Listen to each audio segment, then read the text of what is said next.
Hiya, really quick video today.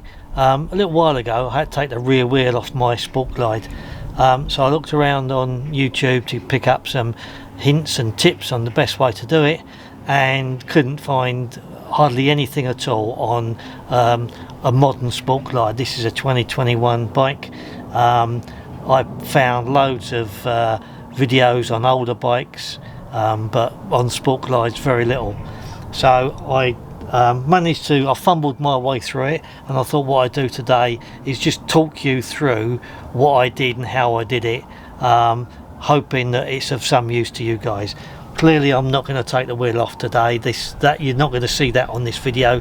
I'm just going to talk you through what I did and how I did it, and like I said, hopefully that will help you guys. Okay, so I'm not going to talk about safety. This is just purely about how I took the rear wheel off the bike.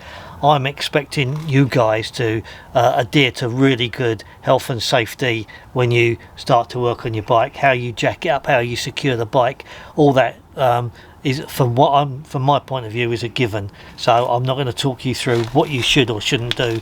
All I'm saying is make sure the bike is secured correctly before you start to even think about dismantling anything. Okay, so the first thing I did was take the saddlebags off, and then when you look down here you'll see these alignment adjusting screws, one this side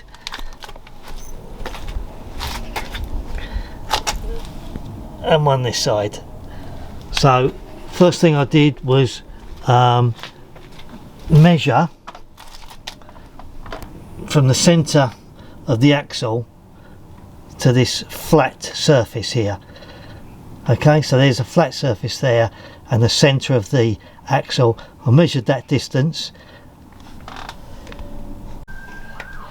I removed the top and the bottom belt guard, and they're held on by T40 bolts.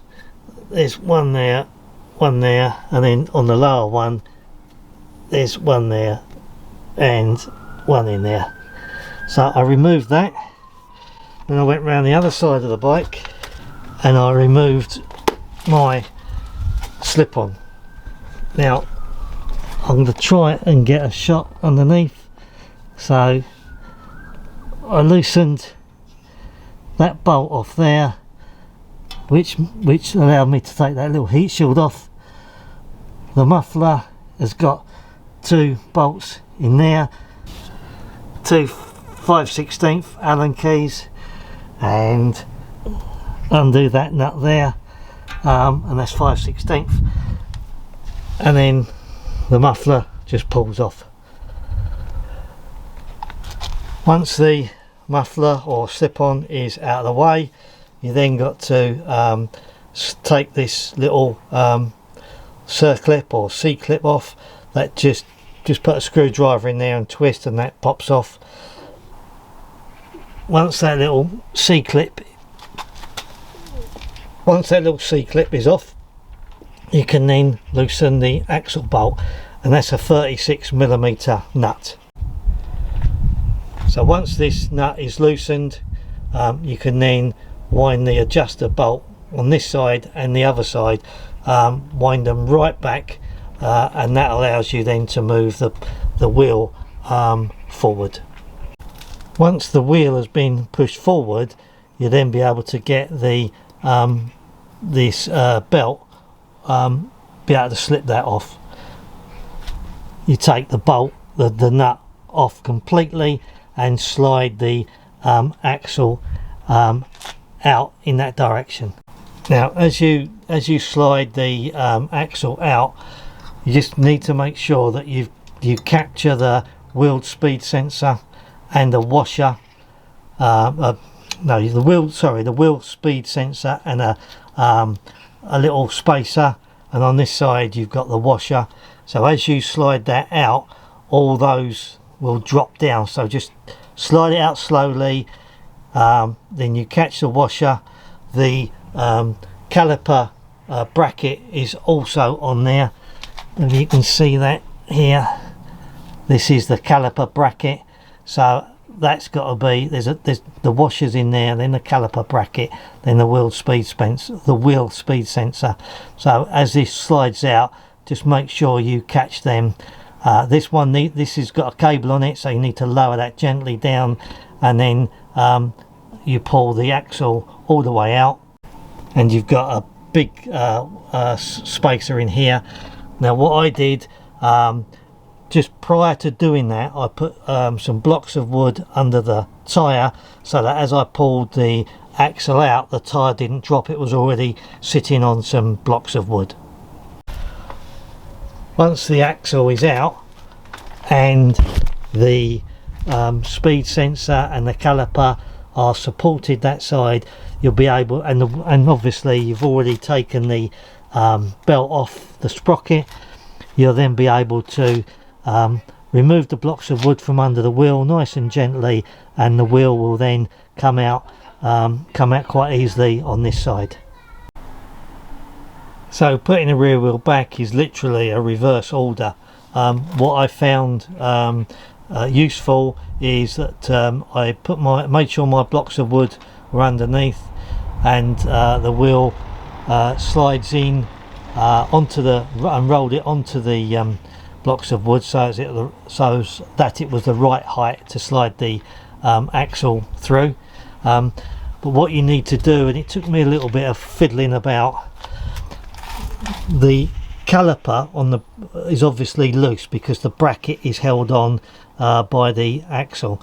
So once the wheel is on and in place, you have to slide the disc through the caliper. So a little bit fiddly. It does go. It's not too much of an issue, but clearly you've got to slide that into the caliper. The caliper is all loose, so there's a fair bit of movement there. But you need to get that in. Once that's in, you're ready to go. Like I said, I've already had the wheel on some blocks of wood, so it was the right height to slide the axle back through. Now before I slid the axle through, I just lightly greased it so that it was well lubricated, and then just slid it through, making sure that you picked up the spacer on the inside. As it goes through, just make sure you pick up the wheel speed sensor that goes in there, the caliper bracket that you pick up. Make sure the caliper is properly seated, the caliper arm is properly seated. The axle comes through the caliper bracket, through the spacer that you can just about see there, the silver bit. Then it comes through, picks up this washer, then you put the nut on, and you tighten the nut hand tight at this point. So once the axle is pushed all the way through, and your spacers, your wheel sensor unit and your brake caliper are all in the correct order, and the nut is done up on the other side nice and tightly, I then push the wheel as far forward as it would go, and I'll put the belt back on the sprocket, and I then put the lower and the top belt guards back on. So once the axle's back in place and you've got the nut hand tight on the other side, I then adjusted the two screws, this one and the one on the other side, to the exact measurement that I had before between this flat surface here and the center of the axle. So the measurement that I took before, I got to the exact spot again, so that it was exactly the same as when I took it off.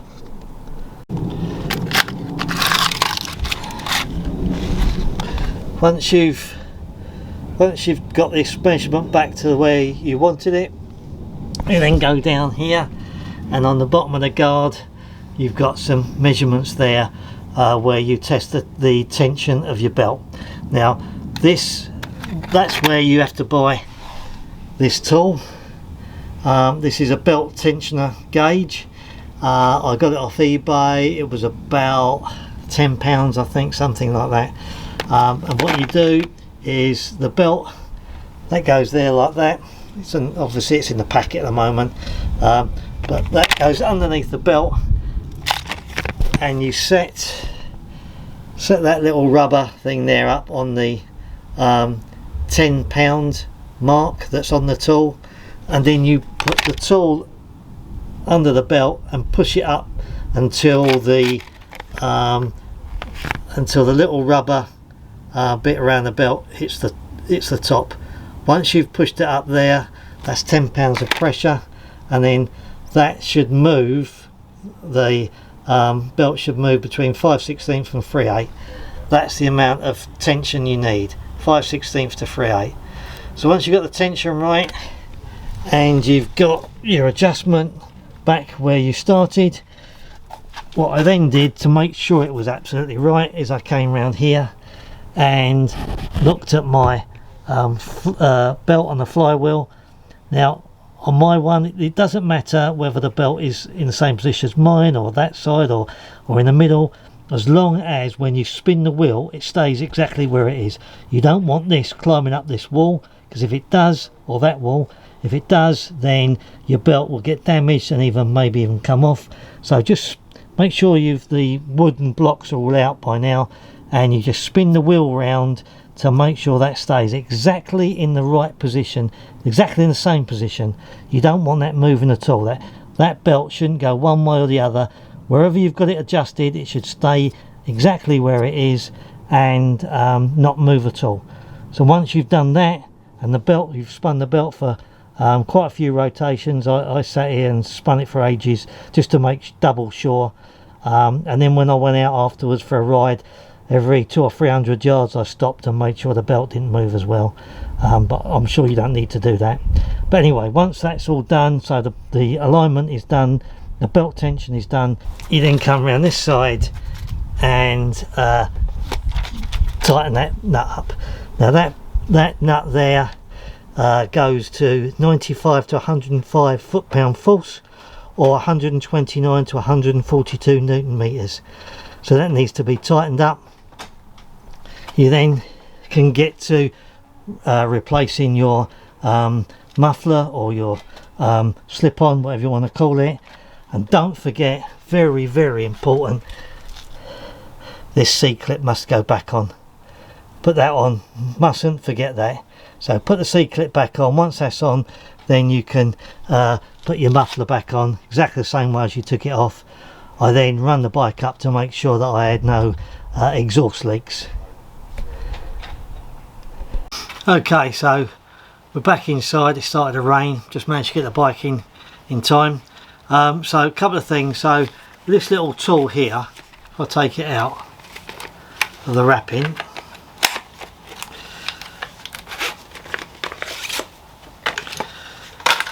this little tool here, well, I don't know if you can see on there,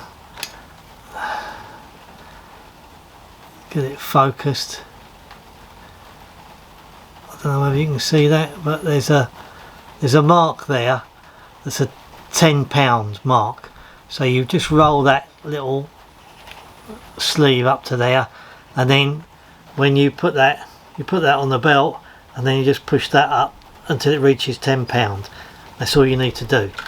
But word of warning, when you do this, when you take the measurement of the tension of the belt, the bike needs to be on the ground, both wheels on the ground, with somebody sitting on the bike. I tried it with someone sitting on the bike and someone without sitting on the bike. The difference is quite dramatic. So you need to make sure, like I said, the bike is fully on the ground and someone's sitting on it. And that's a really useful little tool. So there we go. Let me put that away. I hope that's been of use to you. Like I said, there's a lorry backing down the road. I hope that's been of use to you. As I said, I looked on YouTube. I could find very little on removing a rear wheel on a 2021 Sport Glide or any Sport Glide for that matter. Hopefully this has been of use to you. That's exactly the process that I went through, and it all worked out quite successfully. It takes a little bit of time, obviously, but you know, if you take it little step by step and make a note of the order that you take the washers and the spacers and the speed sensor off, and make sure it goes back in exactly the same order. I blocked the wheel up, as I said earlier, with some bits of wood to stop it dropping, and when I put the wheel back in, I rolled it onto the bits of wood so that the axle went straight through with no problems at all. And if you do that, then you know it's a piece of cake. It's a relatively simple process, but make sure that the bike is properly secured before you do that. So, like I said, I hope that's of some use to you guys. If anyone wants to take their rear wheel off for whatever reason, it would have been much better if I'd have filmed it as I did it, but I didn't. So I just thought I'd talk you through it, and like I said, if it's of use, then brilliant. So there we go. Until next time, ride safe. Bye bye.